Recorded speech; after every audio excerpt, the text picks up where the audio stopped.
evening. Thank you for coming out to this meeting, see what we can all learn. The meeting is being televised.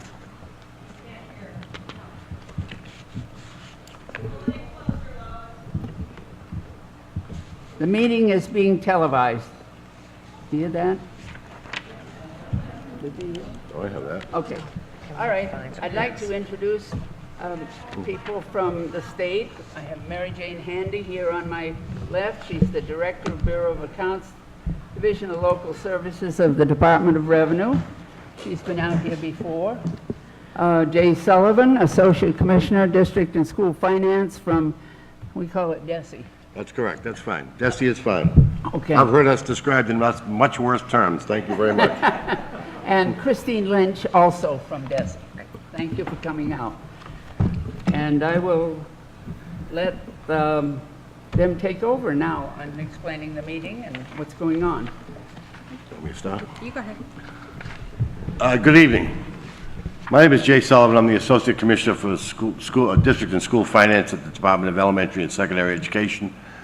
And one of the reasons that we're meeting today is Mary Jane received a number of requests from town officials to sit down and have a meeting about the Pioneer fiscal situation. Do they have to call a meeting to order? Do they have to call Call the meeting to order. No, but What's that? if you have if for open meeting law, for any committees that have a majority, need to call their meeting to order, please? Northfield Select Board, calling the meeting to order. Leiden Select Board. Okay, are there other, Northfield Finance Committee will call the meeting to order? Are there other, The fact that Leiden? it's televised should be enough. No, but still. Bernardston Select Board? And the Finance Committee from Bernardston calls the meeting to order. Did we miss anybody? forward? Oh, I'm sorry. Warwick Select Board? And Finance Committee? Okay, how about School Committee? School committee? And the School Committee? Thank you. Thank you. Sorry, didn't mean to No, interrupt. it's fine. Now that we've got that out of the way, I'm sorry we have to go. But, you know, initially, Mary Jane got a number of requests from select boards and FinComs to have a meeting regarding Pioneer. And back in, I think it was late May, we had a meeting in another regional district of all of the town finance boards, select boards, as well as the school committee to talk about the budget. And surprisingly, in that particular district, that kind of a meeting had never occurred. So after Mary Jane got that request from a couple of different folks, she suggested that maybe it's time to have another meeting here of all of the same type boards, so that we can kind of establish means of communications with all the boards and be somewhat transparent in terms of the things that are going on. So I think what we're hoping to do is plant a seed so that these types of meetings will not be so unusual. And then next time, I kind of feel uncomfortable, feel like I'm lecturing, and it really should be like a roundtable discussion of all the parties at hand that they can all just have a discussion, because that's what we're here for. We're here to have a discussion, and we're hoping that we can have these kind of discussions, not necessarily us, the state.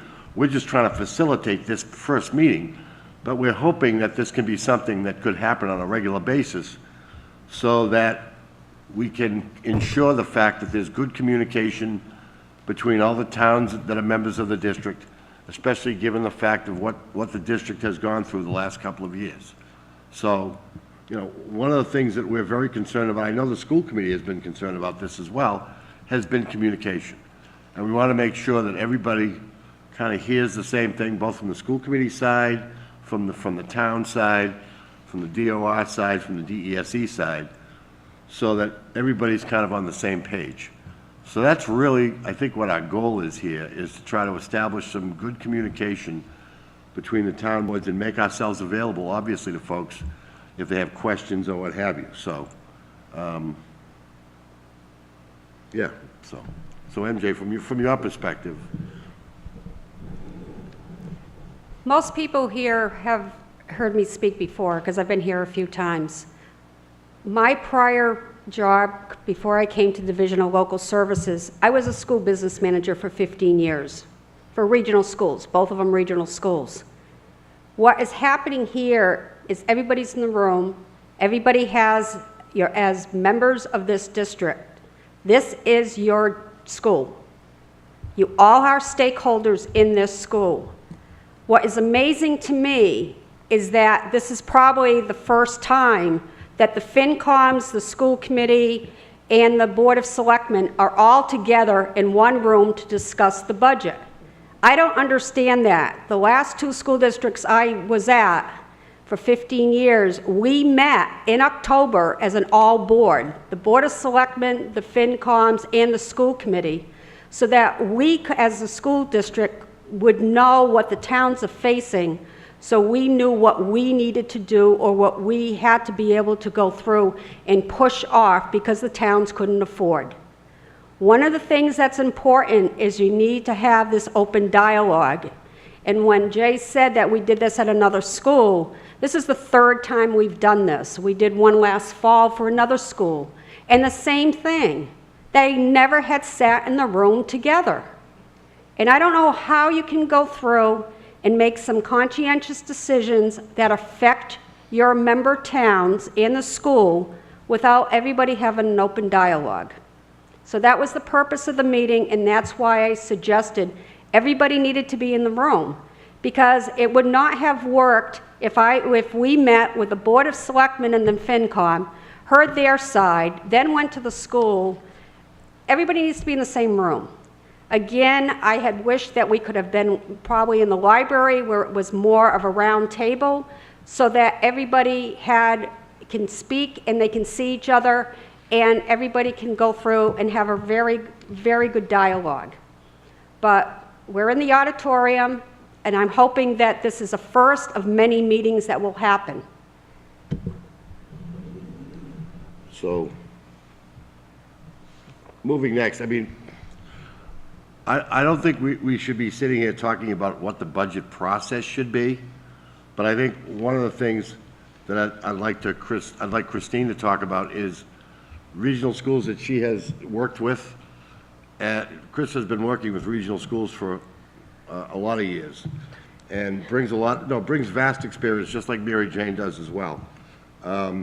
So just talk about budget management, I guess, is the best way to describe it. Okay. Hello, can everyone hear me? Is this I'm not working? sure if that's on. I don't even know if it's on either. Yeah, now it's on. That's right. Okay, I'll try again. As Jay said, I've been working for the department for a great many years. Most of those years have been working with regional school districts. And in that regard, dealing with issues of organizational issues, formation issues, budget issues, most certainly. And also one of the things that my office does is work with regional school districts in terms of amending their regional agreement or potentially even forming a regional agreement. So I wanted first to introduce myself, and also Ruth Hirsch, a member of my staff, is here in the audience in the front row. So I just want to point to both of us to say that we are certainly willing and able, I hope, to respond to questions that you might have in terms of just general process, budgets, organizational issues, your regional agreement, and so feel free to call upon us. Very specifically, I want to point out a couple of resources that, if you have not already seen them, might be useful to you. We do have a website that's on a section of the website that's on the department's school finance page. It's on regional school districts. So two areas that I will point out certainly is that there is a regional school district law, Chapter 71, Section 14 to 16I. There are also regional school district regulations, 603 41.0. There are also a number of different resources in terms of how to prepare a budget, how to prepare assessments, how to establish different accounts. And I would just urge you that if you have not looked at any of those resources, to please take a look at our website and familiarize yourself with with those, especially the law and the regional school district regulations. In terms of the budget process, as Jay said, you're already past your budget. One of the things, focusing on what both Mary Jane and Jay both said, is that one of the things we certainly encourage continually is that school district officials as well as town officials should meet constantly or continually or often to discuss budget needs, to look at priorities, to look at past spending patterns, to discuss issues that might be occurring at the town level or at the school district level. So if in fact there is not maybe a meeting of the minds, there may at least be some recognition of the issues potentially facing both sides, both the school district in terms of educating your students and the town side as well in terms of providing other services to town residents. So, a matter of fact, as I was looking at your regional agreement, there is a provision in your agreement that calls for the establishment of an advisory committee that's comprised of town representatives as well as school committee representatives, that the purpose of which is to advise the school committee in terms of budget recommendations, as well as some other issues as well involving education. So in your regional agreement, there is a provision that calls for an advisory committee that's comprised of both sides of town government, education as well as general town government. So one of the things I'd also emphasize is that it's very important that you do follow the provisions of your regional agreement, not just in that particular aspect, but also in terms of preparing budgets, reviewing budgets, having what comprises the budget. So there are 3 critical documents. I've already mentioned the law and the regulations, but the third one is your own regional agreement in terms of how you go about preparing your budget in any given year, the time frame for presenting it for the school committee approval, as well as presenting it for town meeting approval. The law and the regulations are very specific in terms of that process. Obviously, the school committee needs to prepare a budget in any given year, provide it to the towns in a timely fashion. The time frame and the deadlines are all spelled out in the regulations. But the budget obviously goes to town meeting. If in fact it is not approved at town meeting, you continue that process until such time as the budget is approved. So again, I won't emphasize there are other aspects of this that if you do not get a budget approved, the Commissioner of Education gets involved in the process, might establish a 1/12 budget if in fact you do not have a budget by July 1st of any given year, may fiscally take over the district if in fact you do not have an approved budget by December 1st of any given year. Thankfully, that's not one of the issues that you have, but it's something that you need to keep in mind for future budget processes, that it is very important that you come to some agreement in terms of your budget process.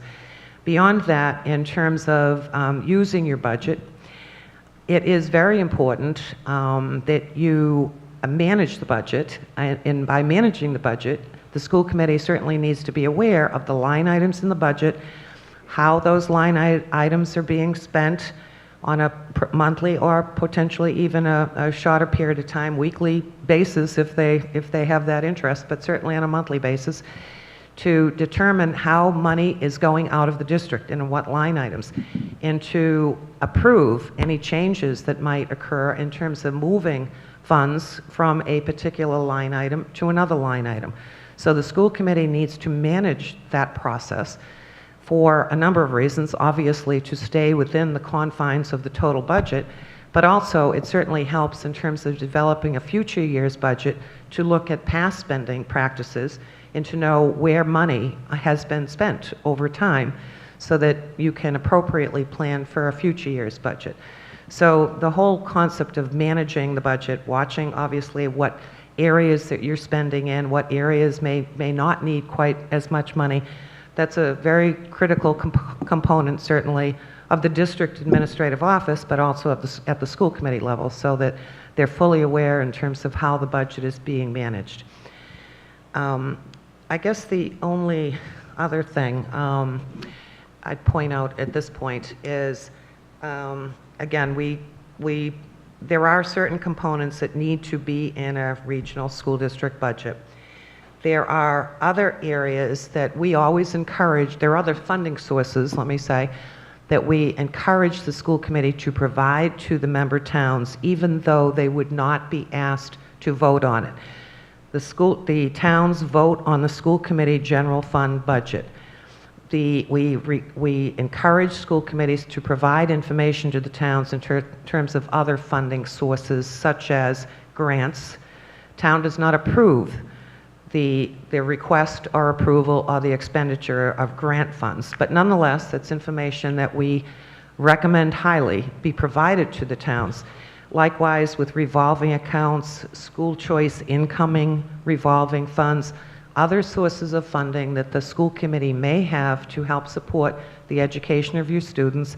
Again, it would not require a vote of the towns, but it is important that the towns be aware of what other funding sources are available to the school district to help support the education of the students in the district. So we do, again, that follows along in the mode of there should be open communication, ongoing meetings where these types of issues can be discussed, that the town knows fully what is needed by the school committee in order to educate students in your district, and likewise the school committee is aware of various issues that may be facing the town. So that is all I would add at this moment. And I think one of the keys, like that Christine is talking about, I think what Mary Jane will talk about as well, is transparency. In terms of when you formulate the budget and making the members aware of the balances in the revolving funds and how you plan on using them, those types of things, so that they're aware. Trust me, I've been working at the Department of Education for a long time, and I know that anytime I talk to a town official, what I'm going to hear is, well, the schools have all the money. I know that. I get that. I guess what I'm trying to say is I think that the schools should be transparent to the member towns to make them aware of the funding sources, as Christine said, that are available to help educate the students, so that everything is completely transparent. Because when it's not transparent, that's when we have issues, I think. And I think we need to make sure that, again, we have open communication as well as transparency throughout the entire process. Mary Jane, was there something that you wanted to add? No, I just want to add to that is that the coordination and the cooperation from all parties is how this works. Everybody has to be in this together. The school has to be realistic on what it asks for.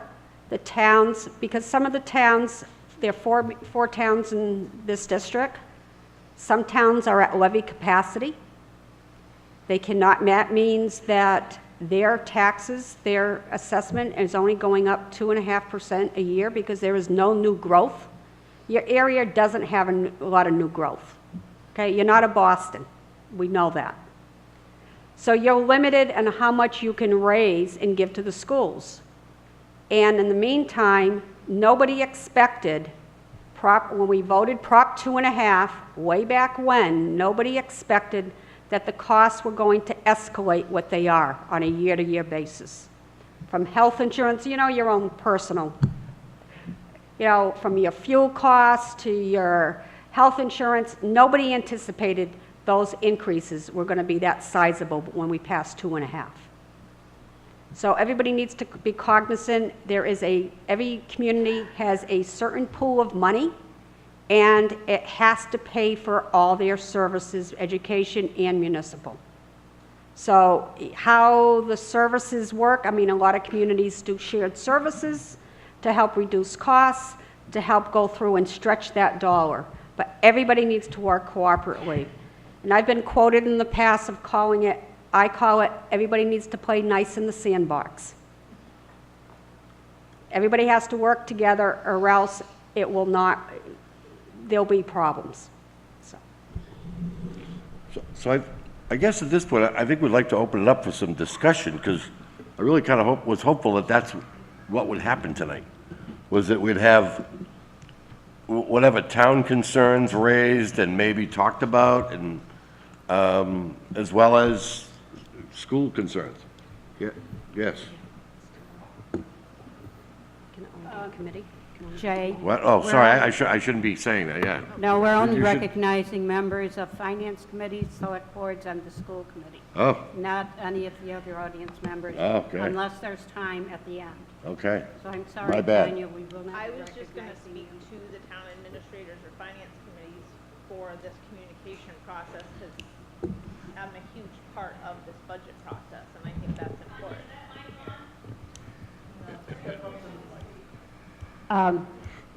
I believe that Lois has the mic. As far as everything is, with the budgets is concerned, I'm Lance Fritz, The Select town- Board, Town of Leiden. I yield the floor. oh, okay. What, is he doing it over there? I just want to introduce myself to the select boards and finance committee members that I have not met yet. I've only been in this position for a little over a month. However, I do come from municipal accounting, so I am very open and interested in meeting with the select boards, looking over tax recaps and all those things in advance of planning for next year's budget. So I do want to set those meetings up in the near future. However, I can reach out to you. You guys can reach out to me with your schedules, what the best times are to do so. And I think having that background will allow us to have a better communication and negotiations when it comes to budget time. That's all. Thank you. All of the four towns passed their assessments at their annual town meeting. So that's, I'm talking about the assessments for fiscal 19. None of us anticipated there was more, that they needed more money. Nothing was said to us about that. So we were completely taken by surprise. A lot of finance committee members have been asked, you know, how come? Did you know about this? And so forth. No, we did not know about it. And so our concerns, and I'll let people elaborate on that, but the concern is, how are we going to make up that deficit? And why are they continuing to spend? They had a budget set for 19. Okay, now we're told that that's not nearly enough. There's a tremendous shortfall. Okay. But if they pay off that and borrow money to pay it off, and then there's a debt for 10 years, we'll say, which is one of the things you're hearing, that's an addition for the town. What are they doing to keep the budget down? We're not looking to escalate the budget up to that level constantly. So those are some of the concerns we have. Did you want to say something on that? I guess it's disconcerting that we saw a budget with a line item for a superintendent and at I believe it was $70,000, and one was hired for 100 and whatever, 25, 26. I don't have it in the top of my head. There was a line item for a business manager for $50,000. No business manager, qualified business manager could be found, so they hired a director of finance, not at $50,000, at $60,000. Today they met to add another teacher.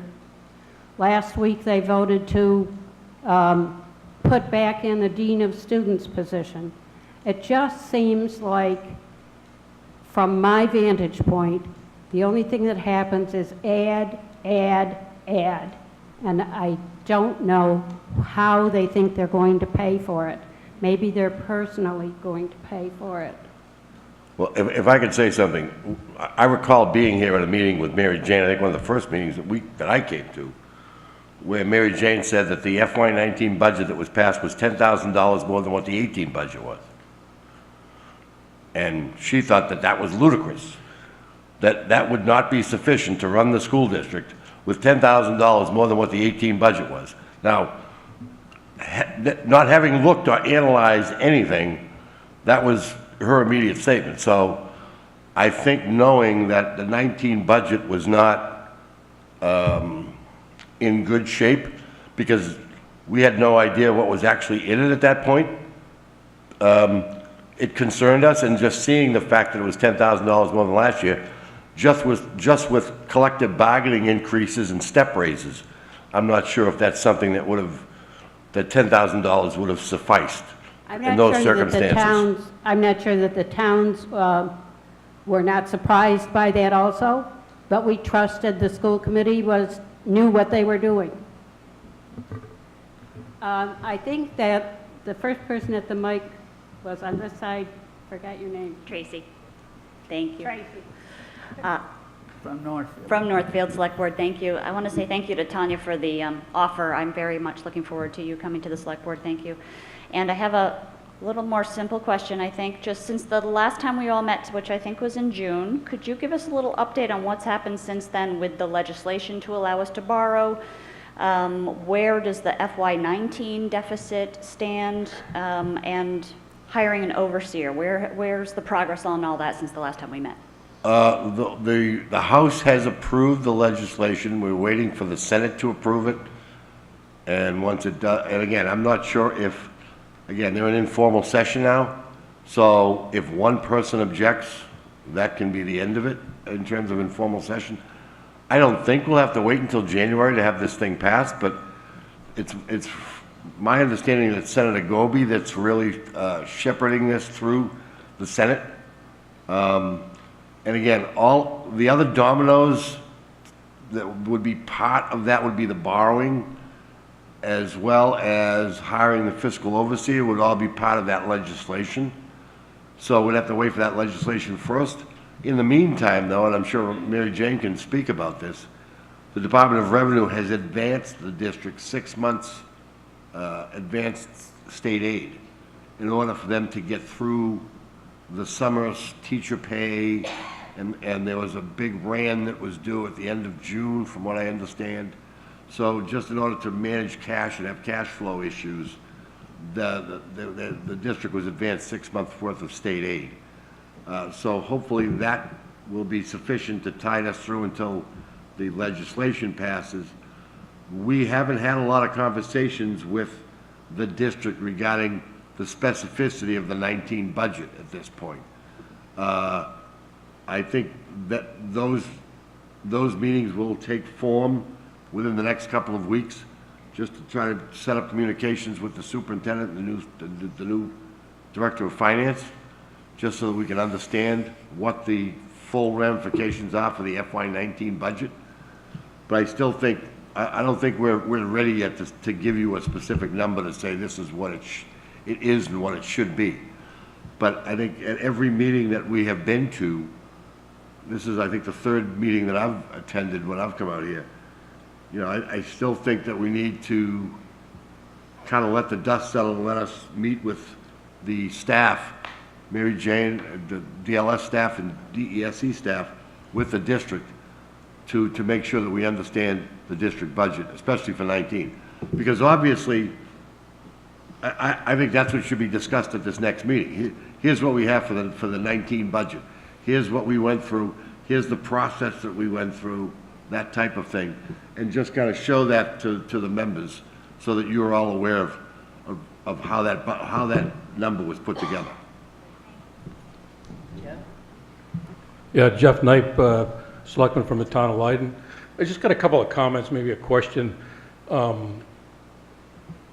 Mary Jane there, there's been plenty participation by select board and finance committee members at all these school committee members. We haven't been absent at these meetings, but it just, nobody's listening for some reason.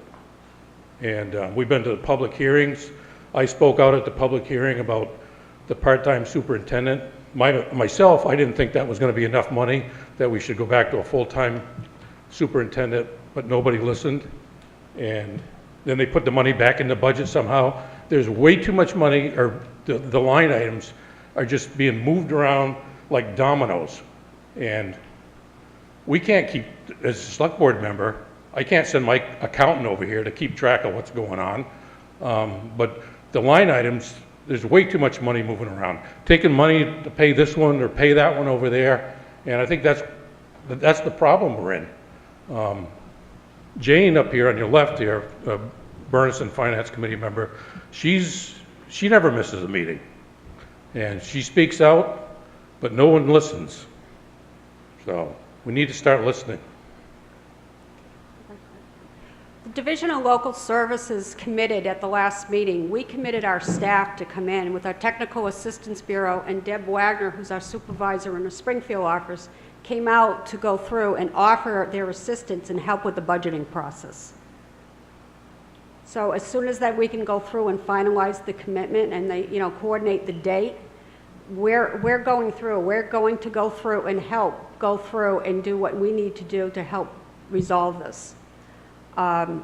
Unfortunately, what sort of happens at the beginning of school, all of a sudden you have those, I hate to say those hiccups, that all of a sudden what you planned, don't forget the budget might have been planned back in February. I'm not quite sure when it was done on the school side.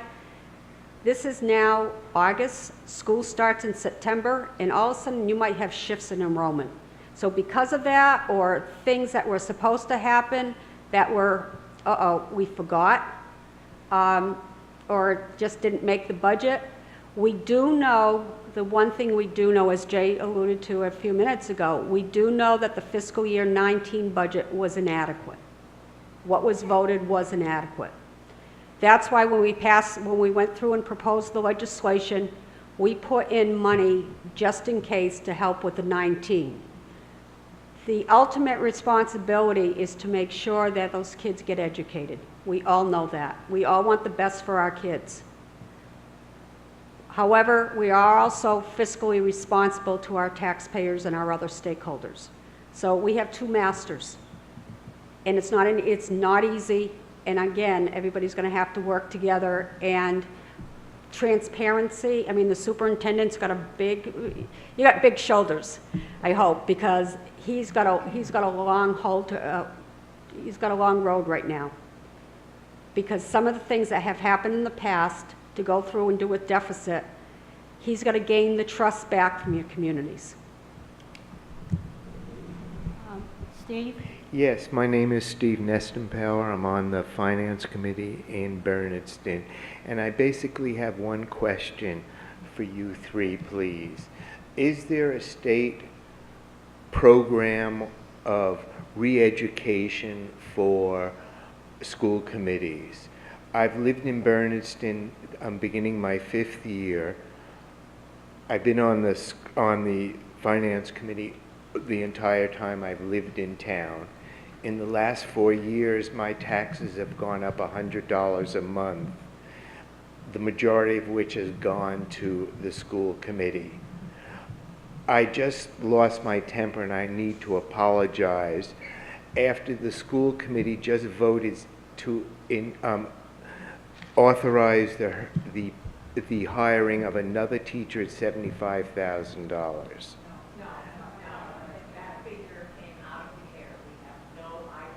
Oh, but you've authorized the hiring of another teacher when you're already over $1 million in deficit. That's why I'm asking, does the state, we know what the process is for school budgeting. All 4 towns do it. But what seems to be failing in this process is the fact that tax and spend seems to have been, what's the word, inherently inculcated in the process of this district, where they can just spend. And yes, it's great that you come here, and yes, you are the font of all the information. But what process do you have to re-educate a system that is broken? Thank you. Well, I'm hopeful that the legislation that will ask the district to fund what's considered a fiscal overseer, that person would be extremely helpful in mentoring the school staff. I'm not, MASC should be available, and we have been in conversations with MASC, Mass Association of School Committees, to do some training out here. And Mary Jane and myself have both been in conversation with them on the types of training that they're asking us, the types of training that we think they need. Because obviously, we went to a school committee meeting about 3 weeks ago, was it a month ago, something along those lines? And there were some things that I think the school committee didn't understand regarding the budget. So, I think obviously budgetary training is crucial for them to understand their roles in this. And again, I'm not trying to point fingers, but again, we're trying to step forward and ask to have that training take place, to make sure that, and again, we're available as resources too if they have questions of us. But I understand your frustration.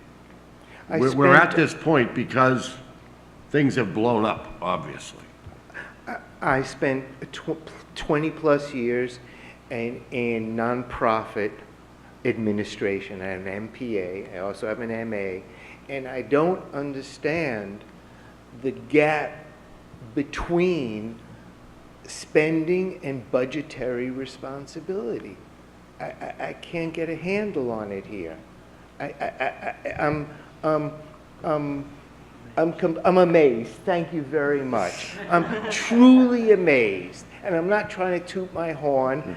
I'm a retired school teacher. Hello, I'm 73. Where are we going? I'm frustrated, yes. Where are the 4 towns going? Where is this going to end? How am I going to sleep at night knowing that every year my taxes keep on going up? And we're looking to you. I'm asking you, help. How are you going to help us break this cycle of endless spending, of tax raises year in and year out? That's what I'm asking for. Well, we don't have all the answers to those types of questions. All we can hope for is that districts will budget responsibly and transparently, so that every member of the community that are part of that particular school district understand what those resources are being used for. And the overseer should help write that course. That's what the help, providing guidance to write the course. That's why the legislation has an overseer in the legislation. Would you explain a little bit about the function of the overseer, please? Yeah, the overseer is basically the commissioner's eyes and ears regarding all finances in the district. So, once this legislation passes, the commissioner has to approve all contracts over $25,000, all new positions, all transfers between line items. All of that requires the commissioner's approval. The original budget, they can't, they're not supposed to be able to spend $1 until the commissioner has approved the budget. So all of that is wrapped up. So this particular person is reporting back to the department, to the commissioner, on a monthly, we'll start on a monthly basis. It'll maybe bi-weekly at first, and then monthly, and then maybe, every 2 months. But again, obviously at the beginning, there's going to be a lot more hands-on required for this particular person. But if past, past performance is no prediction of future results, I understand that. I've read a few prospectuses in my day. But I think in the past, the way that's worked is there's been a lot of technical assistance required at the beginning, and then gradually it's eased off, and then hopefully it's the work that's required of the fiscal overseer would be diminished as time goes on, as capacity is built and what have you. And let me say something too about capacity while we're talking about that. You're talking about a district that had no real infrastructure. And for infrastructure, I'm talking about superintendent. I'm talking about school business official. There was no school business official here. Most of the work that I do with school districts is with the school business official. And, sometimes if you've ever heard that saying, if if you're a lawyer and you represent yourself, then you have a fool for a client. Well, that's true, I think, of school business officials too. Sometimes school superintendents think, oh yeah, I could be the business manager. Well, it's kind of a different skill set. You know, some came up through the ranks as through the business manager and became superintendent. Okay, that's fine. But others, not so much. So, again, I believe there are some superintendents who can do both roles, very few. As a matter of fact, we got suggestions that it should not be allowed for the superintendent to be the business official during this process. That you'd need a special waiver to be able to do that. You know, maybe that's something that we'll do in the future. But again, so when they talked about adding money for, say, a finance director position, I don't have a problem with that because I want to be able to get good information from the district. So I think they need to have that kind of infrastructure in place. So, you know, say what you will about that kind of spending, but to be quite honest with you, I think the district needs to have some kind of infrastructure in place to be able to run the district. Does this overseer work through the school committee, through the administration, or both? I think it works through the administration, but it should be available to the school committee to answer whatever questions they may have. But really, even though the district is paying for it, the fiscal overseer is the eyes and the ears of the commissioner in the district. And one thing, if I could Bessie. just add, I mean, basically, the fiscal overseer almost takes over the fiscal responsibilities of the school committee to some degree. Many of the issues that would normally be presented to the school committee are still being presented to the school committee, but it has to go through the fiscal overseer. So, you know, again, line item changes, things of that sort, monitoring the budget, contracts, you know, all of that normally a school committee would approve, it would not be approved until the fiscal overseer, or the commissioner, through the fiscal overseer, approved it. So it's the fiscal issues that school committees would normally deal with. So that would be approved, and then the school committee would also approve it? Yes, yes. The school committee would also approve it, but again, it's not official until the commissioner actually would approve it. And John, through I the don't think any of recommendation. us were objecting to those line items being in the budget. Our objection is that they're constantly increasing without any transfers to cover it. I understand that completely, and again, that's a horse of a different color. I hear what you're saying. No, I totally get it. And we're all in a bottom line business. I get it. Michelle? I want to thank you all for coming. What's this, your third time? My name like is it. Michelle Druso. I'm chair of the Finance Committee for Leiden. I had been on the select board for 15 years, and I've been coming to these school committee meetings for over 30. We've never had a collaborative approach with the towns. I'm also chair of the Heart Committee, and I'm hoping that the Heart Committee can serve as a collaborative approach. Christine, we know about the advisory committee, and we were hoping, you know, if the towns want the Heart Committee to intervene as an advisory, whatever, but that is exactly what is lacking. I echo exactly what Jeff Knipe said and all the other people, but we need help getting to that collaborative approach. So should there be on the school committee agenda something from the towns to speak so that, because Jane and I speak up all the time. I saw a $350,000 deficit in the health insurance line item. I mentioned it to the chair of the budget subcommittee. It never went anywhere. You know, I was looking at that budget. I saw where the problems were, and we don't get heard. And so I want to open it up to how are we going to work collaboratively? Because we're not getting there. That's why you're back here.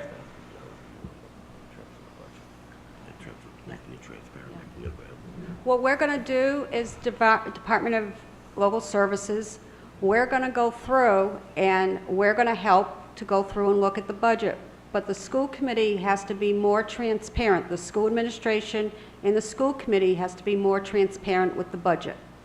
They need to go through, at the meetings, they should have an expenditure report every month. From what I understand, this was not provided for before. Correct. They don't, yeah.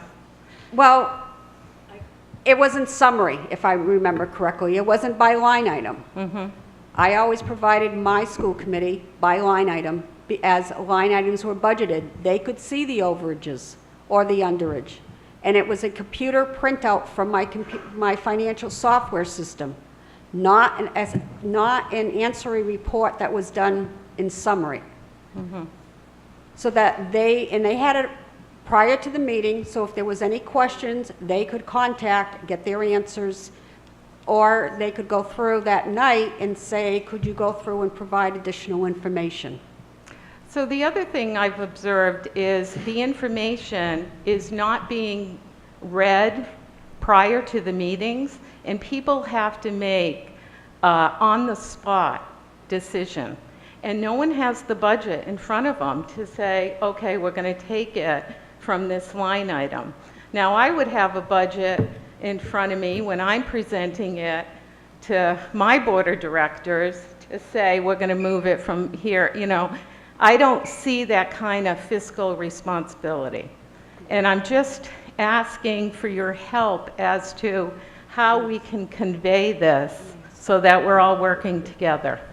Well, I think the MASC training, I think, will help with that. Okay. I also think the fact that you have a finance director who Right. will be able to answer the kinds of questions that may come up at those meetings.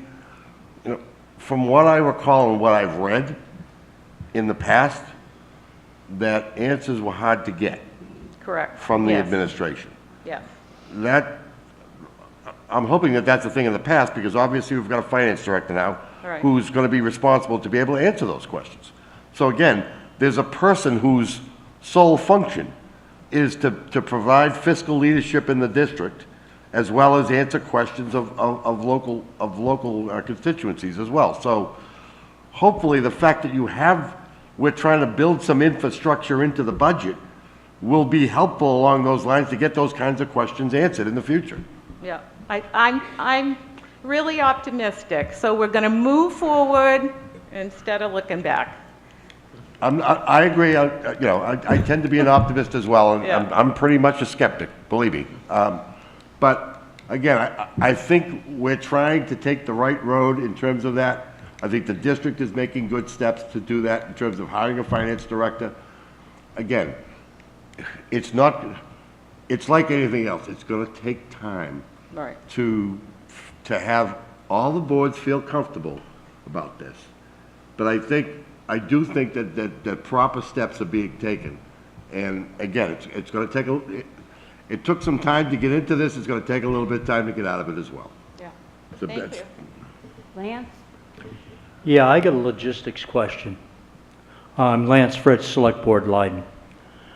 It's all well and good for the legislature to authorize deficit spending, but doesn't it require a town meeting vote for each of the 4 towns for the school committee to obligate the towns to borrow money? I think that's a legal question. I know as a selectman, I can't go out and borrow money No, I think, without authorization. No, the district can borrow money. The district's allowed to borrow money. Without member town authorization. What if the town meeting comes back and says, we're not paying it? No, under normal circumstances, if you were putting up a school or something like that and the district were going to borrow money, you're absolutely correct, is that there's a number of different ways you can do it, but basically, the member towns must approve the debt, the concept of incurring debt. But in this instance, this is special legislation. I mean, this is not just your typical situation. So this is special legislation that's allowing the district to borrow, Yeah, basically, without the authority of the towns. But the great and general court can't force the voters of a town to pay a debt. They can take away your local aid, and that's all they can do. What are they going to do, foreclose on the town? No, but they can use the local aid to pay off Yeah. Yeah, well, they can try. Leiden pays $700,000 for schools, and we only get $70,000 in local aid. And that would be tough to do then, wouldn't it? Yeah? Need some magic beans for that. I would think, and that you would need to have town authorization before you can incur a debt. No, because it is a Because like Christine said, this It's a- is being done for special legislation, which is outside of regular borrowing. right, this is outside of regular borrowing, and this is deficit financing, which is different. Well, So what happens is that the legislation, if I could, is up to $2 million, because we don't know what that magic number is for 19, okay? We put in some, but you're not going to borrow, the district is not borrowing more money than they need. So what happens is, let's just say it was the 2 million. So over 10 years, the amount of money that is the assessment would be for debt service is $200,000 plus interest for all 4 communities. It's $200,000. If I remember correctly, correct me if I'm wrong, Tanya, you had a borrowing that came off in September for the technology, which was like $100,000 plus interest. But that's $100,000 that's coming off. You have been paying that for 4 years. You've been paying that $100,000 for the last 4 years. That goes away. This new debt comes on for fiscal year 20, not 19, not this current year. Because if you stop borrowing, the first payment isn't till next year, fiscal year 20. So the net between the two is $100,000 plus interest. Yes, it is over 10 years. We could not go out longer. If it's $2 million, if it's not, then it's, a smaller amount. However, what it is that it gets added to the assessment of it's part of the budget. That debt service is part of the budget, and it would go through and get allocated a proportion in the assessment as your normal, based on your enrollment, if I believe that's how your assessments are calculated. 5-year, yeah. Yeah.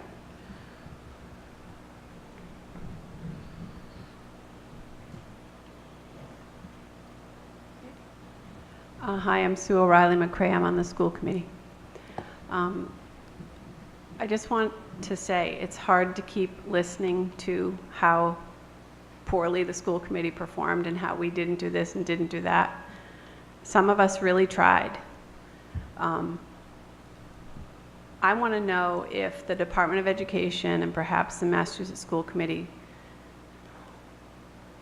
are you considering, I don't know if it would be like a whistleblower program or some mechanism that a school committee can use to signal to you that something very wrong is happening?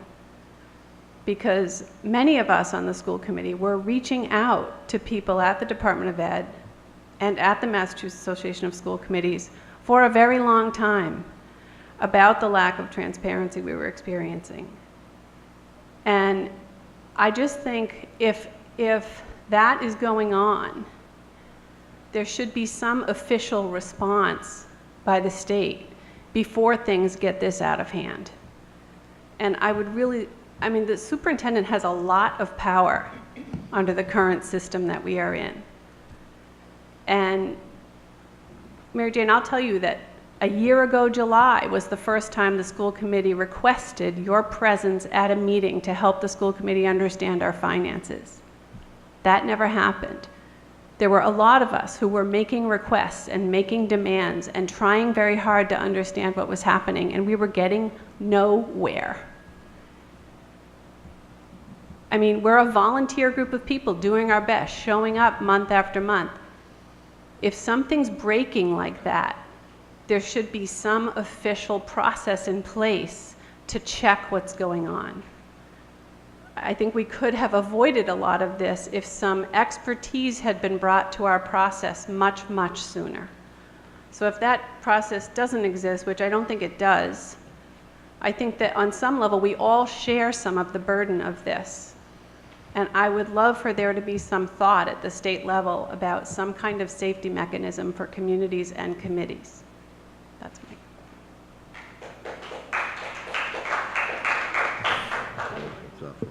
David? My name's David Young. I'm town coordinator in Warwick, an appointed position. I was subsequently elected to the school committee, and I'm a resident of Warwick and a taxpayer. 10 years ago, this district had 1,000 students. Today it's got 664. We got 34 kids going into the 9th grade. 9th grade, all in, 34 kids. That number's 3 or 4 months old. We can't seem to deny ourselves anything. I was chairman of the budget committee, subcommittee, and we made a mistake in terms of deciding that a $500,000 increase to our 4-member towns, which amounts to 50% of it to Northfield, $250,000 assessment increase, and having the same budget, although $500,000 more was coming from local taxation support. We said, we'll find a way to make this work. And then we proved unable or unwilling. We can't deny ourselves anything. We're looking at, right now, a school committee expenditure report with about 500 line items adds up to $14.1 million. As budget committee chairman, I think we need to make a $500,000 cuts to have a $14,067,000 budget, which was the basis for our assessment. We're seeing something like the miracle of compound interest. 3 years ago, early in her tenure, our business manager, superintendent came to us and said, we got 7 aides, too many in this school. We got people that don't have full schedules. We need to make some emergency cuts. Had those cuts been made in FY16, instead of being refracted into 17 and 18 and 19, that was $250,000 3 times. Add the school lunch debt, and here's where we are. But we don't have the willingness to make cuts. We talked about cutting sports. We talked about cutting arts. We talked about all the things that responsible school committees reluctantly do in order to balance a budget in lean times. The chairman of the Leiden Select Board caused quite a stir about health insurance when she failed to impute the fact that 25% of our health insurance bill was met by payroll deductions. So we weren't that out of whack. Where we were out of whack was we had no room for new signups. 3 out of 4 of our employees take our health insurance. We looked at incenting more people not to. It was too expensive to pay the 25% who don't take our health insurance. We looked at changing plans. We've looked at a lot of ways to cut. But I really wonder, do we have a right to exist? We're operating believing we have a right to exist and to succeed. I don't see the potential to go to the towns to increasingly make up this gap to me. And so we came at it badly. But how long are we going to run this experiment before we make a judgment that this isn't working? We have 200 employees, or we had 200 employees when I studied it 6 months ago, 198 to be truthful. We have a $14 million round budget. 80% of our expenses are employee related, whether it's employer costs, benefits, wages, retirement. 80% of 14 million. When you take 80% of 14 million and divide it by 200 employees, you get about $57,000 cost per employee. Don't tell me we can add a kindergarten teacher for $49,000 all in. I'm worried that we just don't have a business case here, and we're too stubborn to see it.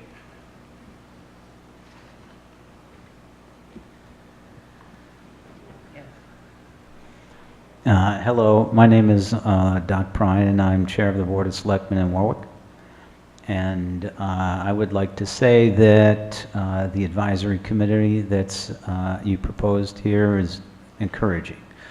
And one thing that's really always bothered me about this process is that it's always been take it or leave it. Somebody from the school district shows up at the town meeting and says, this is what we need, and you better give it to us. And so far, we always have. But I think the one thing that I need to make clear is that my community is running out of patience. And our average age is 57 years. Many, many people in our town are retirees on a fixed budget, fixed income. And they can't afford to keep paying more and more for the schools. The other thing that I felt is very important for me to say today is kind of a shot across the bow. I know that one strategy for controlling the budget that has been discussed is closing Warwick Community School. And I want to make it very clear to everybody present here that if Warwick Community School is closed, that I don't think many people in my community will find any justification for Warwick to remain in the Pioneer Valley District. Thank you.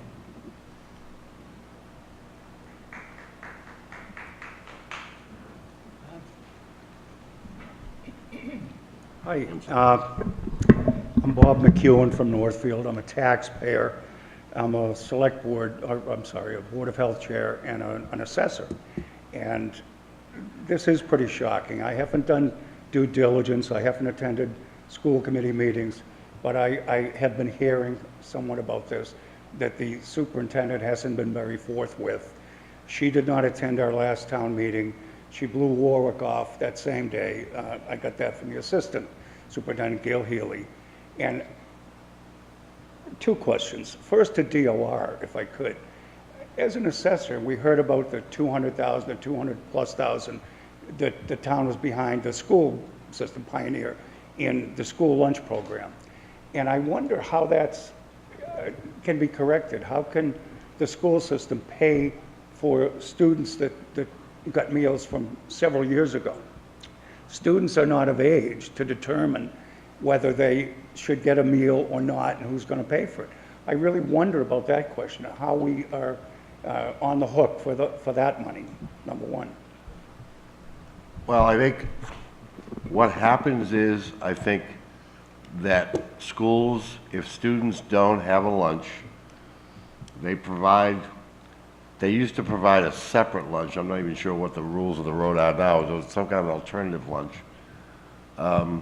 But then they had to stop because the alternative lunch was a particular thing. So everyone knew if a kid was eating that particular lunch that they didn't have money to pay for their lunch. So that identified the kids, so we couldn't do that, so they had to give them a separate thing. But again, so school lunch programs have been running deficits in some communities. Now again, in most communities, what they do is they charge expenses that would have been charged to the school lunch revolving account to the school committee appropriation, and that alleviates the deficit. So in essence, they're supporting the school lunch program in that way. But this goes back years. And oh yes, this went back many years, right, as a matter of fact. And I just wonder how it's a student that's coming up, as a minor, and asking for a meal that's provided. And if the school didn't do due diligence and go after that money from parents, how can you go after it from the town when these children are grown, probably now, a lot of them, and maybe people have moved away? He's making an assumption that they didn't. Yeah. What happened? May I speak to that? Okay. The school lunch deficit goes back at least to the year 2008.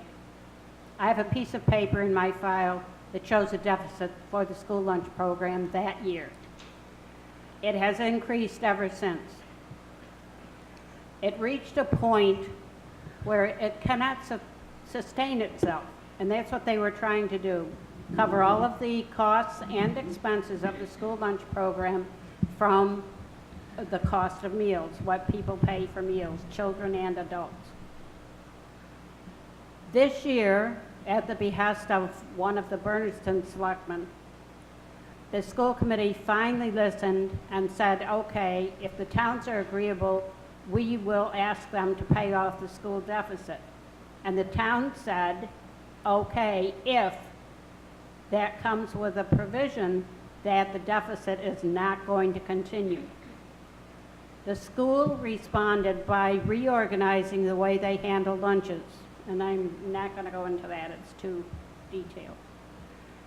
But they also spent some time 2 years ago, I believe, in collecting overdue bills from families, and they collected quite a bit.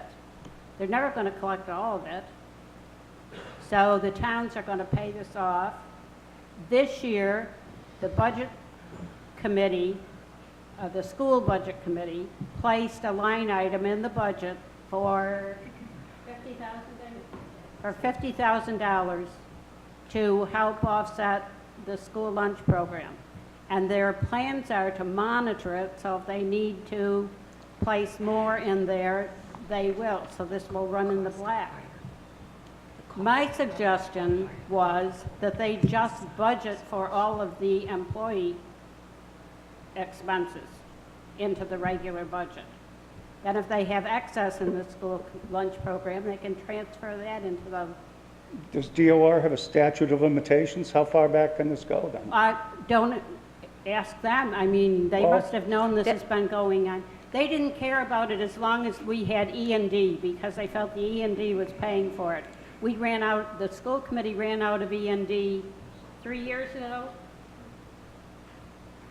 I'm shocked. I'm not trying to condemn anyone or blame anyone, and I agree that the school committees meet and do the best job they can, and they're very committed to it. But this is an insane amount of money that's gone on for this year, 18 I'm talking about. If I could, sir? Sure. The expenses have been increasing disproportional to the amount of revenue you can go up on school lunch. You have to remember... I'm done with school lunches now. Okay, I'm on to okay. bigger and better So things. what happened, but you asked about the school lunch, Okay. it's a revolving fund. Revolving funds cannot have deficit, meaning it's in a special fund all by its lonesome. And that account cannot have a deficit. If it has a deficit, we go through, since I've been employed since October 2015, I have sent a letter to the school, to the superintendent, and have copied the chair of the school committee saying that this amount of deficit has to be provided for. Unfortunately, I do not have authority to put it in your budget, in the school's budget. Okay, the whole thing is bizarre to me. The selectman that spoke and talked about town meeting vote and how, I don't understand how we could be obligated, the town of Northfield or any of these 4 towns, to pay money that wasn't voted at town meeting. I just want to ask a question. Where does culpability lie? I'm very responsible for my budgets on the Board of Health. We are on the assessors. I take that very personally, and it's an important thing. Was this the superintendent's responsibility? We talk about a superintendent and the power that person has. And does this not reach the level of nonfeasance, if not malfeasance? Malfeasance may be strong, but how can you be so derelict in your accounting practices to be behind this kind of money for 18? It's shocking to me. And people say, well, we should fire her. It should be stronger than that, potentially. It's an enormous amount of money that didn't appear, as people have said, overnight. That's a question I want to know about nonfeasance. An answer to that. And I really hope the state will do something and come out here. I joke, and I have for years, the state of Massachusetts is within 495. When you go beyond 495, it turns into something else. And money that goes beyond... I wish they told me that. The amount of money that goes beyond that is sucked up by Worcester and Springfield. I would like some state's help, and as much help as we can get. This is something that can't continue. Talk about 2020. How are we assured that this won't continue and go on again? And I agree that that it probably shouldn't be that that superintendent had that budgetary authority. And I agree with things you're saying, but it becomes more money, more expense. And I just don't see I want to know about the culpability. I hope you'll discuss that. And the superintendent. I don't just want to see her go off to another job. I'd like to see her responsible. Great recession then. Well, we're thankful that these people found their way through 495 and got out here. They found their way several times, so that's good for us. I just want to point out one thing that Jane had said, and to make it very clear, when the towns voted to pay off that debt at that time, deficit, it was over 3 years, and that was a fixed figure. I heard some reference made to, well, we'll have to check and see how much the towns owe us after. There'll be no more. That was it. 3 years was divvied up, and the amount at that time, and as David mentioned here, anything you talk about as far as the Northfield share is concerned, and these are all proportionate to the size and so forth of our towns, but we just automatically think in terms of 50%, so it means a lot. We think in terms of 35 in Bernardston. Bonnie? I have two questions for Mary Jane. Whether we understand or accept it or not, you're saying that the legislators will say you can borrow up to 2, you're giving us 6 months in advance, we have to pay that back proportionately per town. No. Not the 6. No, the 6 months advance you don't have to pay back. We don't pay that No, back. the 6 months advance is the school district, every month, they get an allocation for the year for Chapter 70 state aid. Correct. What we did, instead of getting equal portions for 12 months, we jumped through hoops and got approval. I got and it. we gave you 6 months all at once. The remaining 6 months, we're paying that over 12 months. Okay. Okay? Over 6? So what we did is we gave you 6 months. Right up front? Right up front. Okay. And the remaining balance, that additional 6 Right, months, okay, yep. we took that and divided it by 12. So you're still Okay. getting a monthly payment on that 6 months. And Okay. that was to prevent the need for a borrowing of $1 million like has been going on for X number of years. So if I could yeah, on sorry. that. So Yeah. what happened is, because you have legislation out there for deficit financing, if you went out to the bond market right now to take to go through and sell that borrowing, I don't know if anybody would buy it, because you're in deficit. Right. Until this legislation gets passed. So what we did is we went through and gave the advance, so you would have cash flow to pay your teachers' summer pay. Right. And because your regional agreement says your town assessments, your first assessment is due at the end of August, if I remember correctly. Is that right, Tanya? First assessment, the end of August? Okay. What was it? They were due today? They're due the 15th. So we wanted to ensure you had got it. enough money to pay Yep. your bills. So my question, if you are authorizing us to borrow 2 million, okay? The legislation. The legislation is authorizing us to borrow 2 million. If up to 2 million, and you're not going to allow us to borrow more than what we need, is it understood that the 18, we're going to need $1 million? I know you had a lot of figures of this is what it was, but with this grant and this payback, it got reduced down and the school lunch was reduced down. Do you know approximately what 18 will be in the hole for? I do not. I have not seen fiscal year 18 final numbers. Okay. We saw fiscal year 17 numbers from the audit. Right. Because the auditors were here. I don't believe that Tanya has finished closing the books for 18. Could she speak to that? Yes. Okay. Yes. So my expectation is that FY18 will be closed so that we can report on it at the next school committee meeting. We are still in the process of closing some grants that may cover some expenditures that are currently sitting in the general fund budget. So until those are finalized, which myself and Brenda, our financial clerk, will be working on over the next 2 weeks, I'm not at liberty to provide final numbers, but we are working on that. So expect to see those at the September school committee meeting. All those numbers are public. Right, but we haven't finalized the year, so if I Right. give you a number now, it's going to exceed. Right. The revenue itself was around $170,000 in the deficit. 200 Okay. of that pertained to the prior superintendent over budgeting transportation that was never in the governor's budget.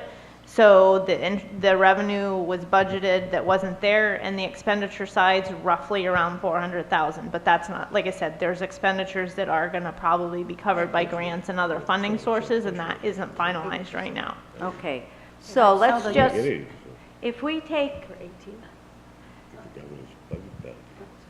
to get an idea of how this will work, the numbers may not be right, and I fully understand that, but if we come back and say, we're short $500,000, and you have told us that you just looked at our 19 budget, and you know it's not enough, but you're not going to allow us to just keep spending. You're going to really, you as the whole team together, make us stay within certain parameters. But we already have to make up 500. If running at 500 is not enough for 19, even if it's 300, let's take it down to 300 deficit. It's not enough to run 19, so we need another 300 already, and we may need, you're shaking your head, no, I'm confused on. No, they'll be cut. They'll be cut. They'll Can I be just cut. clarify? If the amount of money is not, if 2 million is not enough to fund 19, No, I'm just talking, let's say 18, we end up having a deficit of 300,000. well, again, we don't know what the number is. We knew what the Right. number was for 17. There was a circuit breaker deficit, there was a general fund deficit, and there was a school lunch deficit. Combined, I think in total, that was what, 600,000, 700,000? About 700,000.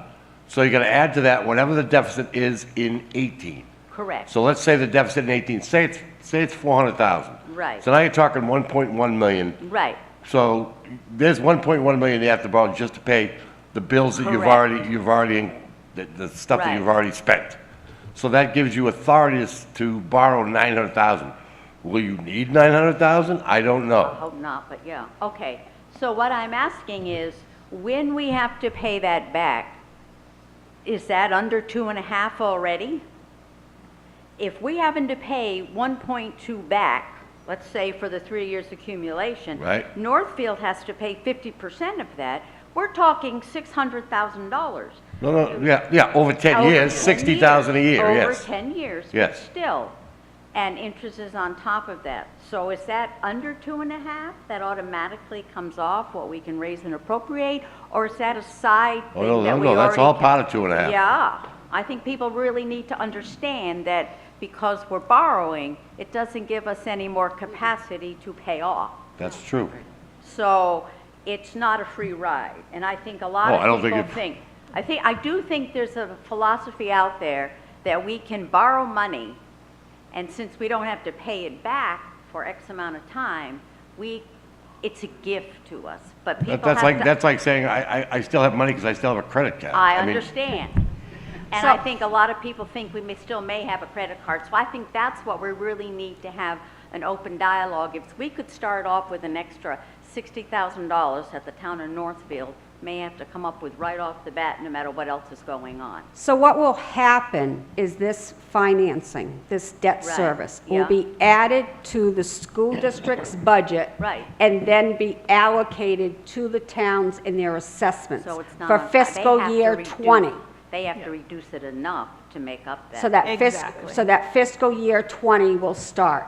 So at that point, we can say, no, we can't afford all that because we have a new fire station or we have a police thing. You got to reduce it. We have to work together on that. Yes. Right. It's not an automatic payoff for them. No, you have to Okay. vote, you have to have your budget, and it's going to be you have to get a majority of the towns to go through and approve that Okay. budget. I'm glad to hear that part. So we still have But control the over it. issue is you're going to get an assessment.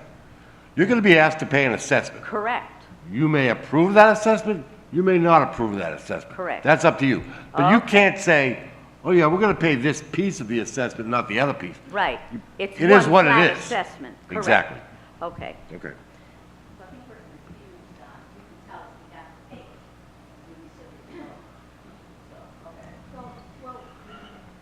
Where it's debt service, It could be one, it could be one, some, communities have it as a separate article. that's not optional. Yeah. It should be part of the same budget, though. Can I just No, make it's a still comment supposed to be real one quick budget. regarding the It's a budget. budgeting process? As Mary Jane mentioned, this is going to fall under the superintendent, myself, the school committee's budget procedure, and we're going to have to cut again on our side to meet the town's needs and your levy capacities to make our budget for FY20 work.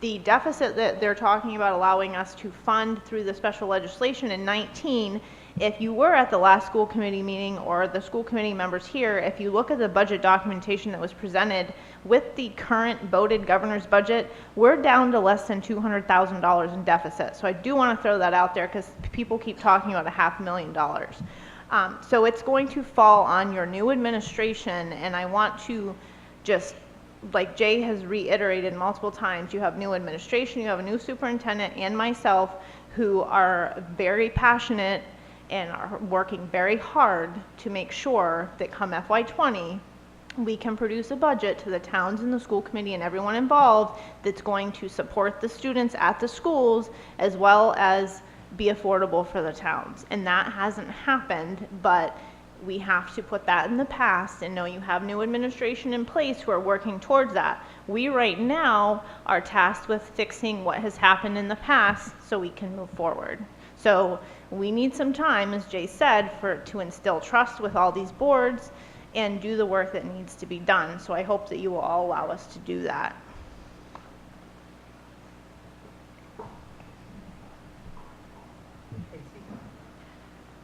I want to make a suggestion to move on to next steps, so if you want to go that way first, I'm happy to wait. Hi, I'm Jennifer Core from Warwick, taxpayer and parent. I just have a really specific question about the equations for revenue. So Warwick is a really attractive school for school choice in, and a significant portion of our students are school choice students. And it's not clear to me, and I'm not sure if it's clear to us as a community, who defines this equation of how much the district gets per school choice student? We've heard a lot about this $5,000, it's limited to $5,000, and we forego the state aid for those students. So we're losing money by educating school choice students, and I'm just trying to understand, like, where does that equation come from? It's in the statute. It's a statewide thing. Yeah. So anytime With the that there's- exception of special education costs, which get added to the $5,000. Okay, so that's a state-based equation, as is the funding. It's in the state law. It's in the school choice state law. Yeah, it's not even an equation, it's a flat number, basically, 5,000. Okay, but it's defined by the state. That's all I want to understand. That's correct. And the other piece is that the actual aid, whatever it's called, sorry, I don't know the terminology, Chapter 70, thank you, Sue, is equally a defined... Thank you. Excuse me? Excuse me? We said that we would hear from the general public after all of the officials had all their questions asked, and I see a select board person over here. So if you wouldn't mind delaying the rest of your response for a few minutes, I would appreciate it. I'm a tiny bit confused because lots of people from different communities have come up here and asked questions. I think they've all been part of different boards. Jane, I actually don't have a question. I was suggesting we move the agenda on, so all right. I'm happy to wait. She's going to yield the mic to you. Thank you. I'm sorry, it's important that we understand this because it's a major part of our problem, our challenge. So my question ultimately is that if these two things are defined by the state, is there any movement on the state level to reevaluate that funding to schools? Not that I'm aware of. Okay, what could... It's also my understanding in our town's conversations about this that these are very old figures, that they have not been adjusted for many, many years.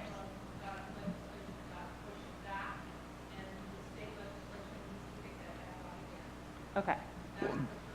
No, she's talking about the school choice amount, which is in the school choice law that has nothing to do with Chapter 70. Yeah, I'm actually asking about both, because I'm thinking about how we fund our Well, schools. Chapter 70 is set for 19. Sure. They were, obviously, both, the conference committee was looking at changing Chapter 70 in the throes of the end of the legislative session. They couldn't come to agreement. So I think what you're going to see is probably, and again, you'll probably see effort from both the House and the Senate to do something about Chapter 70 based on the Foundation Budget Review Commission recommendations. Thank you. And, yeah, but that wouldn't take effect until fiscal 20, obviously. Thank you. Thanks. So we obviously still have a lot of emotions around this issue. We are going to have a lot of emotions for a while. Sitting in this configuration, I understand there are a lot of us, so we don't have much choice, but it automatically sets up an us against them kind of conversation.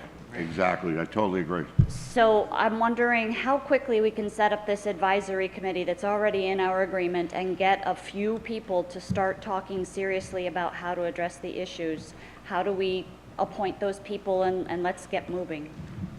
Well, I would suggest that the school committee act on that immediately if they so, I think that's an excellent suggestion. Obviously, it's in your regional agreement. So, it should be something that you should be doing already. You should have already established, but again, it hasn't been. So how do we move forward with it? I would think that would be something that would be up to the school committee. If I may, this is the language on the advisory committee. Each member town, if it so chooses, shall have an advisory committee. The advisory committee shall serve the committee district until the first district-wide election. I guess I don't need to read that. Thereafter, the committees shall be composed of the elected school committee members from each member town, plus 2 additional members appointed at large by the town moderator of each member town. At-large members shall serve 1 year. So each town would have an advisory committee according to that language. Each member town, if it so chooses, shall have an advisory committee.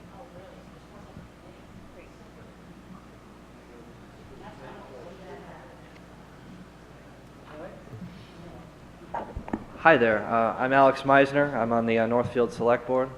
I'm a graduate student and I'm getting my MPA degree right now, and I've been a resident for Northfield for 6 years. So my question for Ms. Handy is, since I realize I'm really new to this position and I'm trying to learn as much as I can, which is why I'm going to as many meetings as possible. So my question for you is that since a lot of residents have been contacting me about what I can do, what can you do for the school, they message me all the time and stuff.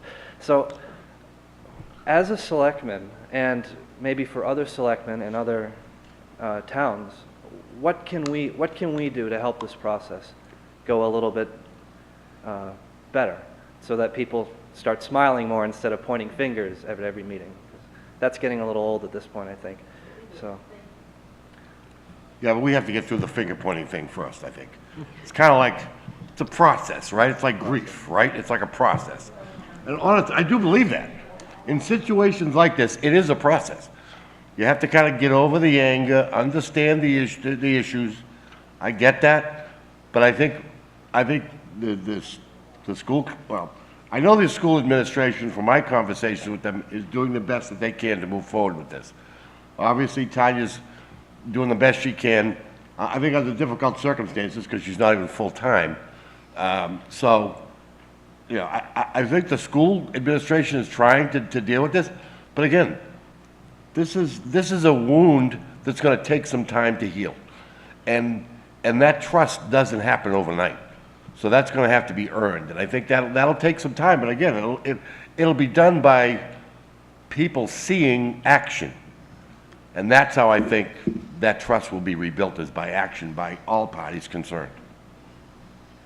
I think one of the first steps, or as we go through this, is that early this fall, maybe not September, because school starts in September and you're still going to be, you still have a very young, new administration.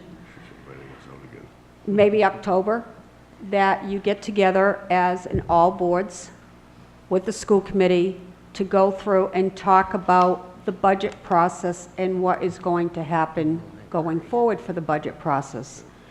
And what the towns, the discussion should be what the town is facing for the next year, because by that time in October, your tax rates will be almost set. And you should also, at that point, know that what you're facing for fiscal year 20. Are you facing collective bargaining agreements, health insurance costs skyrocketing, or, and what the school is facing? So that, of course, October, you won't have any state aid numbers. But you can at least go through and, for assumption, at least be conservative and say, okay, this is what we got for this year. Hopefully, this is what we'll get for next year. And at least that will give you some basis. But unless everybody knows what's going on in Bernardston and what's going on in Warwick and Leiden and Northfield, and the school committee knows what they have issues and what they're going through, or collective bargaining or their health insurance, at least those open dialogues will start. And I think that's what needs to happen. And not in a room like this. It needs to be honest with you, I think the library is more, personally, I think the library is more conducive because it is not, that way you're facing each other and you're having conversations. Right now, you're looking at back of people's heads and you're coming up to mics. This way it's more of a congenial We like people yelling at us when it's friendlier, you know what I mean? Thank you very much. No, I appreciate that, thank you. I think what we have, when you mentioned two masters, I think the select boards and finance committees are well aware of that. We're answerable to our voters and to the other departments in the town as to the needs. And you often get things like, well, the school gets what they want, but you want us to keep the budget down and that sort of thing. And it's true, and I'm sure the other three towns have just as many needs as we do, but I'll do this quickly, but we have a fire station. The floor will not hold the trucks now, the bigger trucks. So they put them in the basement. Okay, now the underneath of that upper floor is dropping chunks of concrete down onto new fire trucks, that sort of thing. So we've got to do something there. If the school takes all the money, we don't have money to serve the rest of our residents and the needs that we have of the rest of our departments. Tracy.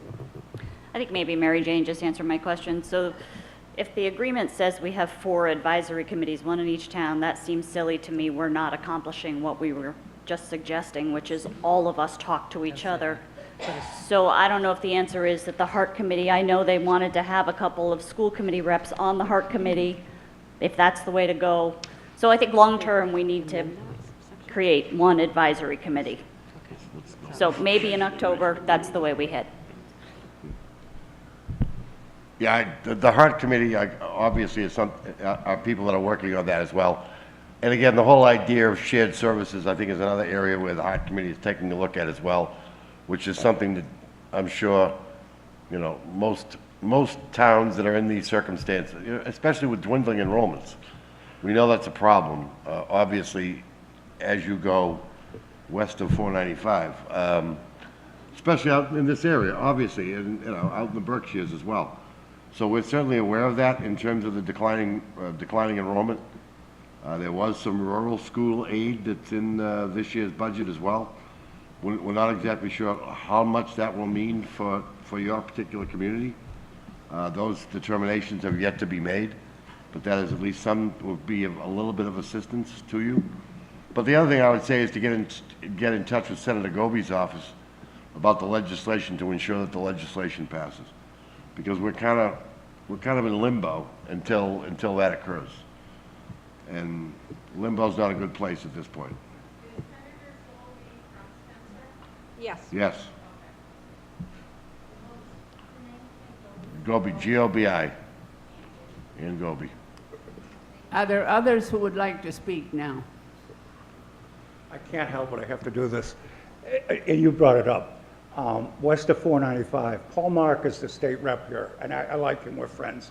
We talk, and he said that he was encouraged. It's he and one other guy from little towns, like Peru and a couple of towns. Sure. And he said his cronies, they said, let's go to Western Mass and have a conference. He thought, great, that's wonderful. They Where went did to they go? Worcester. Hopkinton. Not- Inside Oh 495. my So God. that's Yikes. Yeah. Can't get there from here. Yikes. Do you hear any talk of consolidation of regional school districts?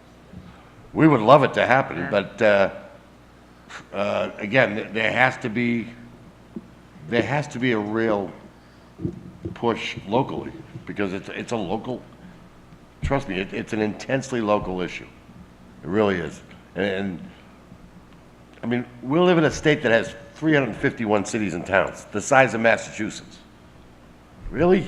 I mean, but we were one of the first settled, so I guess everybody else learned from our mistakes.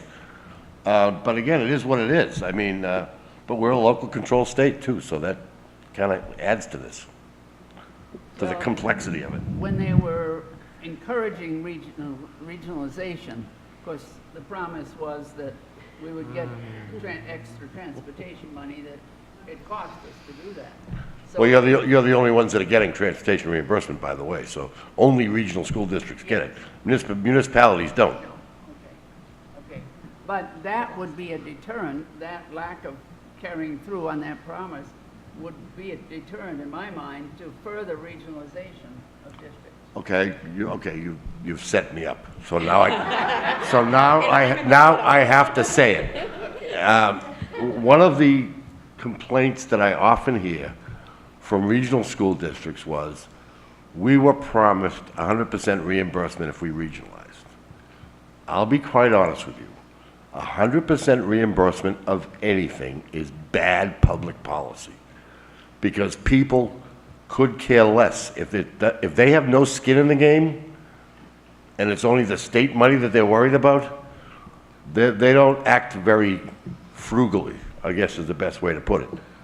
So I encourage people to make sure that they have skin in the game, because I mean, for a while it was 80%, 90%. You know, if the state's reimbursing you 90%, and you're going to save 10 cents for every dollar you save, is that a real incentive for you to save money? Maybe not. So at least at 75-25 or 70-30, you've got a little bit more skin in the game. So that's something that I've kind of railed on. And again, local officials will jump all over me and say, yeah, that was what we were promised. Okay. You know, I didn't promise that, but I understand where you're coming from. But it hasn't been that way for quite some time. And I don't think we're ever going back there. So you can say that all you like, but it's not going to happen again. But understand, regional districts are the only ones that are getting reimbursement right now for transportation costs. And They're can the I only also ones that add were that promised it. I can also add that when you regionalize, it doesn't necessarily mean your kids are going someplace different. It can mean that. It can mean that. But it can also mean you're sharing other types of resources, like central administrative staff, for instance, or specialized teaching, technology resources, you know, a cooperative purchasing, any number of things a regional school district can do without having kids physically have to be transported to a different location. Again, I don't want to downplay the concept of, yes, if you close a school, typically that would save some money, no question, usually about that. But it does not, regionalization does not necessarily mean you're closing any school. It means you're coordinating, you're becoming one school committee for multiple towns. And all that entails in terms of, again, some of the things I just mentioned, cooperating in other ways and hopefully saving some funds in other ways so as to direct it more towards educational classroom issues. And having a coordinated educational vision for the educational program that you're offering your kids.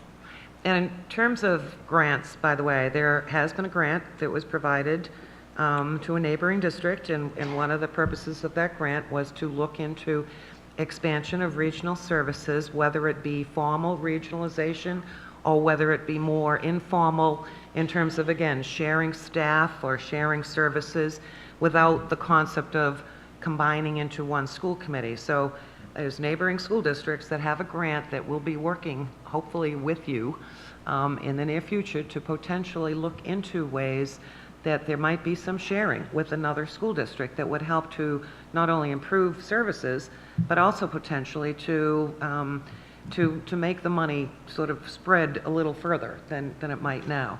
And there's been multiple studies in Berkshire County, multiple studies in Franklin County, relative to the concept of the benefits of sharing additional services, all of which, as Jay pointed out earlier, by current law must be approved at town meeting.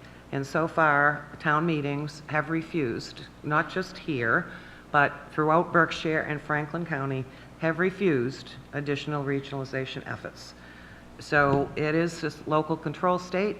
It's something that people individually have to determine as to what they're giving up or what they think they might be giving up in order to gain something that they might want if it's more important to them. You have to weigh your priorities. So it's something we certainly would encourage and have been encouraging your district as well as the other districts west of 495 and east of 495 to consider looking into sharing services, again, formally through a regional school district or more informally through collaborative efforts, superintendency unions, other types of sharing with your neighbors. And again, my office, the Department of Education, this is what we work on. But you can only do it when town meetings and actually approve it.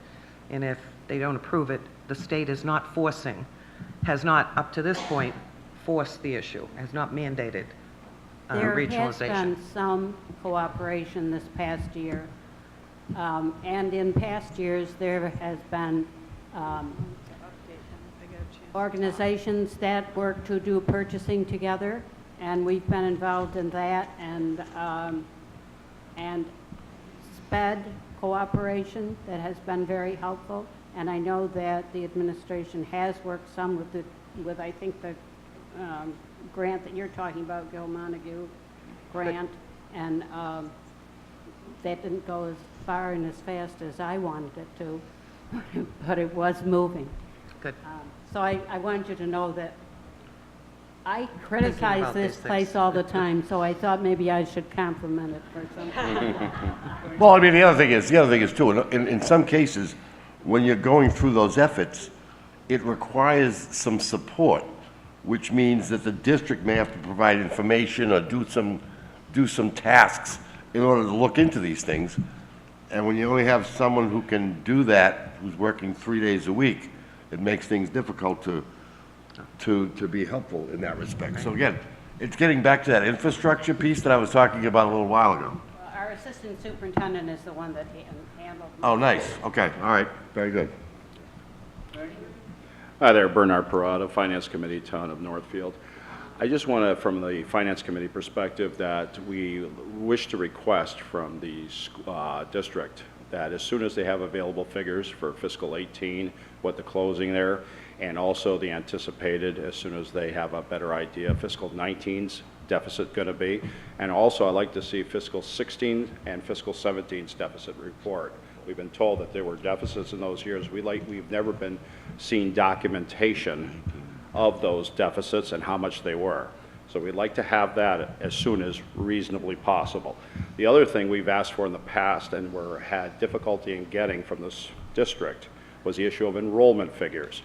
We would like to be provided those enrollment figures as soon as possible in anticipation of what the enrollment figures will look like, at least in the next 2 to 3 years.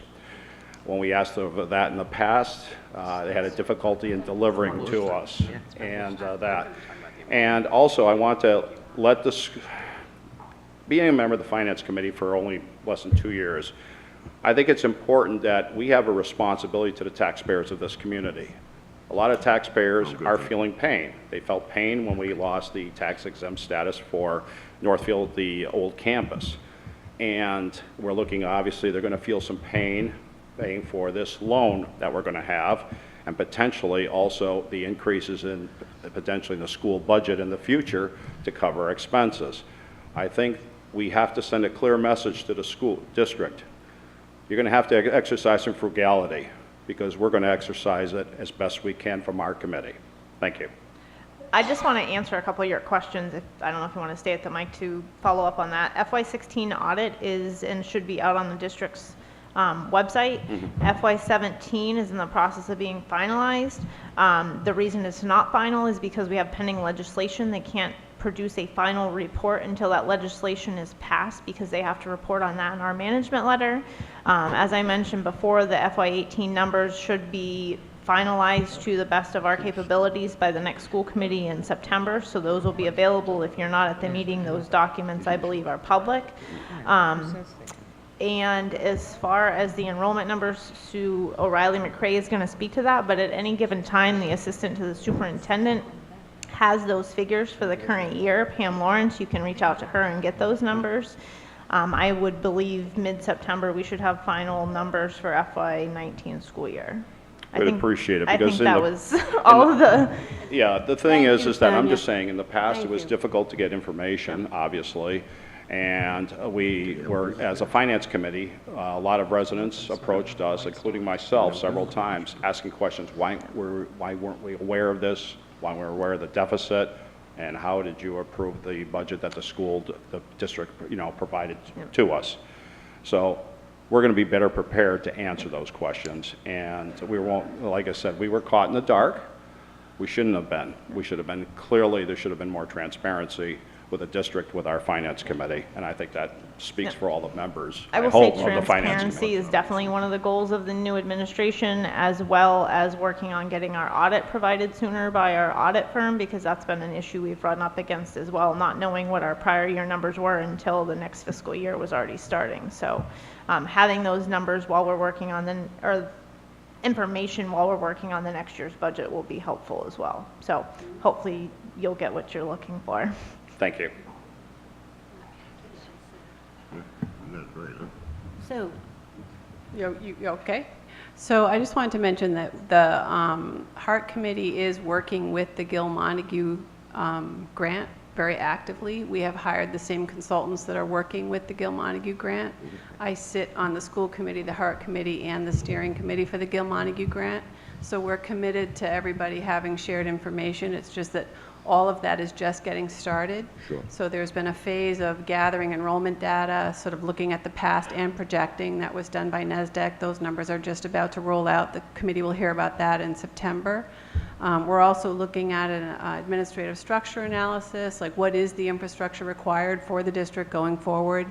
We're also looking at what is the function of school choice, how is school choice in and out affecting our district, and how do we plan around that.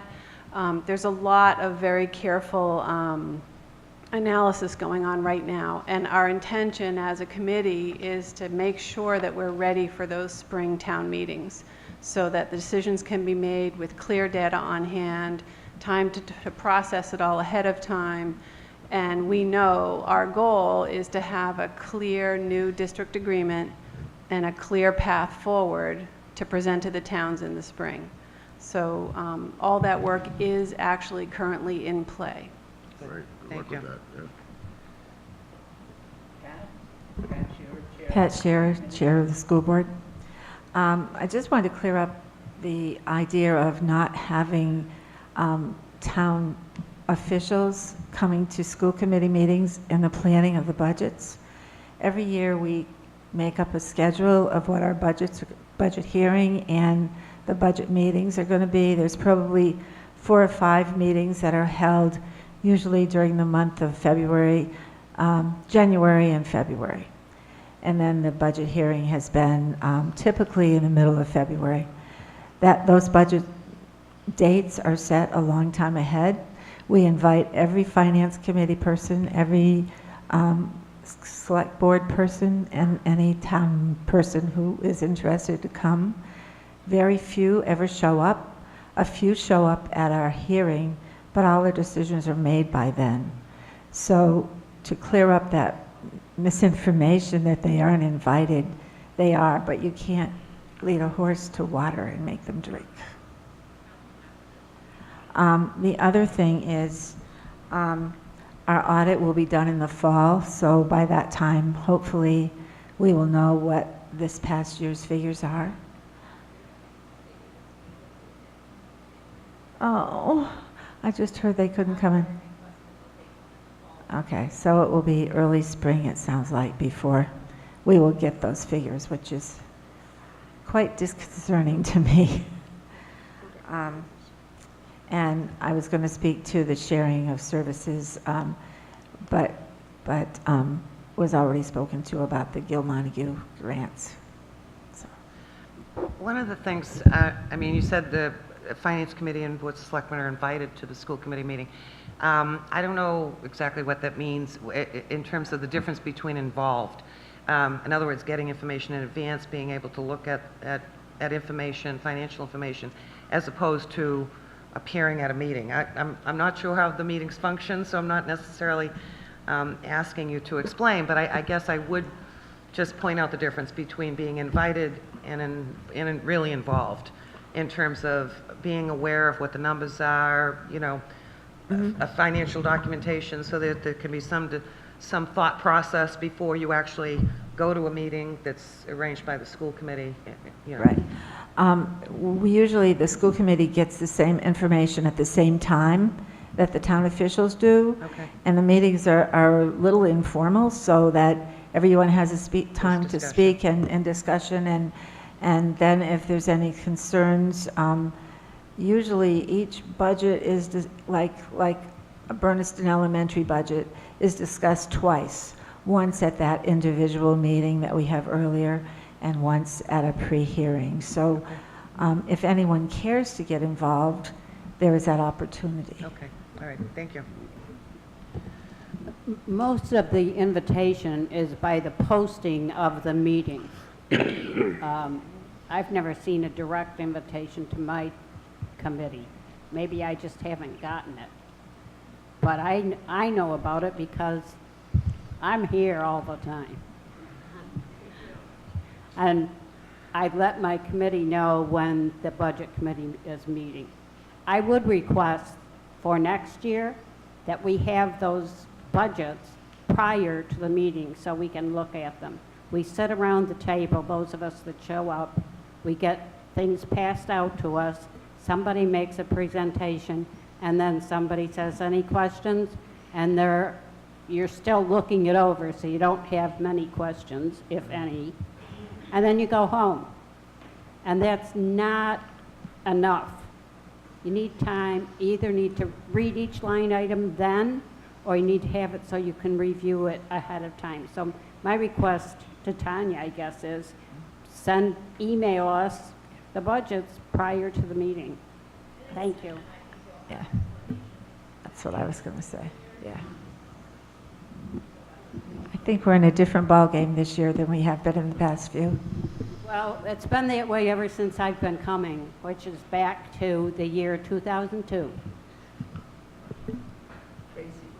I just echo what Jane said. Someone asked recently why I and other selectmen don't come to the meetings, mostly because we have a lot of meetings, but also if Pam could just email me the agenda, just put me on a distribution list with the school committee when the agenda goes out, I know when the meeting is. I don't have to think about it. I don't have to look at the website. I know it's my responsibility. I could look at the website, but it's that one easier thing that would make it obvious to me when the meeting is.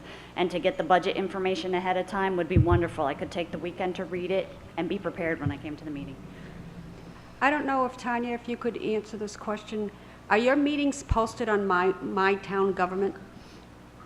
Do you use My Town Government to post?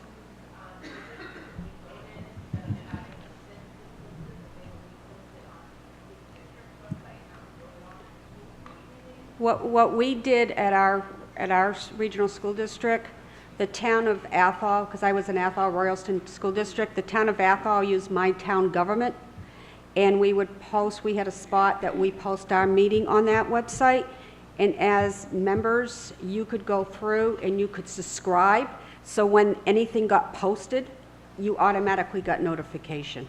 So that might help in.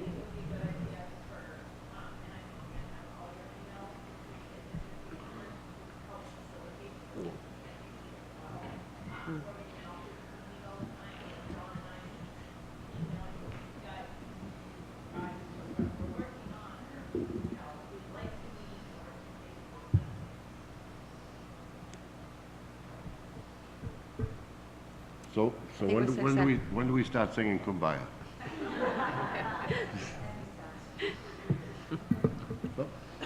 Again, I can't stress this enough. This is gonna take some time, obviously. But I think the fact that someone like Tanya is here to answer questions, the new superintendent, to answer questions and I don't think your questions are gonna be going unanswered. Which I think, in some cases, from what we heard from the school committee, they would ask the previous superintendent questions and they wouldn't get answers. So, I don't think that's gonna be the issue at this point. So let's hope that as a result of the fact that there's some infrastructure in place and that we can get some of these questions answered, there'll be more transparency and people at least understand the process much more clearly than they have in the past. So, I'm sorry. So I'm looking at our agenda and I'm seeing that it says next steps. I was actually just going to recommend that we set up a meeting for October to meet again as part of that next steps process as recommended by Mary Jane and Jay. So once I get an email distribution list together, then that can be something that I'm happy to set up if all boards are willing. Okay. So we're not doing that right now? Good. Just want to know what I'm out. Almost dots me, I need to have a meeting for I'm out, so. I'm out until the 9th. So would you attend the next meeting that we had, or should we have that independent? If we can and we can be of help to you, we'd be happy to do, we, from the DESE side, would be happy to do so. In DOS, whatever needs to be done. Believe it or not, we are from the state, we're here to help. And we come over Route 2, past 495, and we know how to get back in. Well, one thing, you don't have to go over the Connecticut River. Just over a little bit, came over the Connecticut River, and we know how to get back, so, and we don't have breadcrumbs. I have to tell you that many years ago, I was on another school committee, and I went to the conference in Hyannis. And I was in a workshop, and one of my fellow Franklin County attendees got up to the microphone and said, "You people think that the state ends at 495. And the woman sitting next to me said, "We always say they think it ends at the canal." All right, well, thank you, everyone, for attending, and especially thank these people for coming out. You're very welcome. They're Thank you. serious when they say they help.